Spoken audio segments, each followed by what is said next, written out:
Dari Banda Aceh dilaporkan Sekretaris Komisi 3 Dewan Perwakilan Rakyat DPRK Kota Banda Aceh Irwansyah ST menyarankan pembangunan underpass di Jalan Protokol Banda Aceh untuk mengurai kemacetan lalu lintas. Salah satu potensi kemacetan yang terjadi di Jalan Protokol yakni di Jalan T. Arif, tepatnya di depan kantor Gubernur Aceh.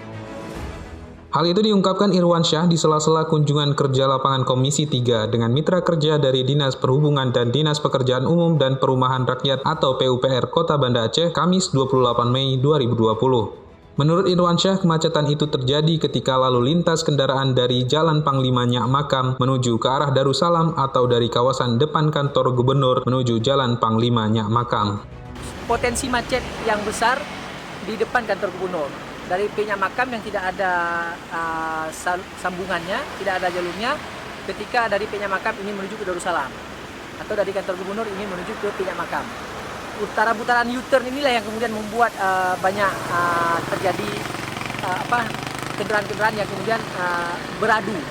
Nah, kita sarankan di sini ada sistem lalu rekayasa lalu lintas berupa underpass. Teknologi infrastruktur jalan underpass yang kemudian harus dibuat di sini dengan berbagai pertimbangan. Pertama, ada pusat kegiatan di sini yang skala besar. Ada tempat pertemuan event convention hall di sini. Kemudian juga ini kantor pusat pemerintahan kita di provinsi, banyak pegawainya. Kemudian di sini juga ada jalur yang dari Pelabuhan Teluk Raya yang kemudian memasukkan barang-barang yang penting untuk impor dan sebagainya di Banda Aceh yang melalui jalur ini. Senada yang disampaikan Irwansyah, anggota Komisi 3 Insinyur Bunyamin menilai sudah saatnya dibutuhkan antisipasi kemacetan yang terjadi di Jalan Panglima Nyak Makam. Alasan lain perlu dibangun underpass menurut Bunyamin adalah akan dibangun juga gedung yang memicu aktivitas publik di kawasan itu seperti Trans Studio Mall. Memang sudah sangat dibutuhkan suatu antisipasi daripada kemacetan di sini. Ini sama-sama kita lihat ini pas di depan kantor Gubernur. Belum di sana lagi di belakang di sana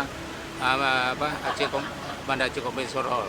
Ditambah lagi dengan Trans Studio yang akan Trans Studio Mall yang akan nanti akan lahir.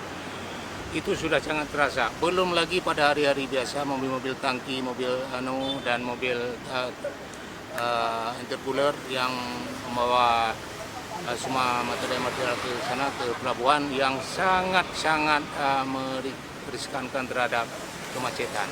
Jadi sepertinya kami dari tahun lalu sudah mengajukan itu diteruskan melalui di kota.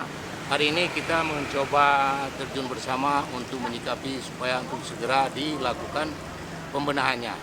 Apakah itu underpass mungkin secara mekanisme, secara teknis akan dilakukan segera oleh pihak DPR. Tim Humas DPRK Banda Aceh melaporkan.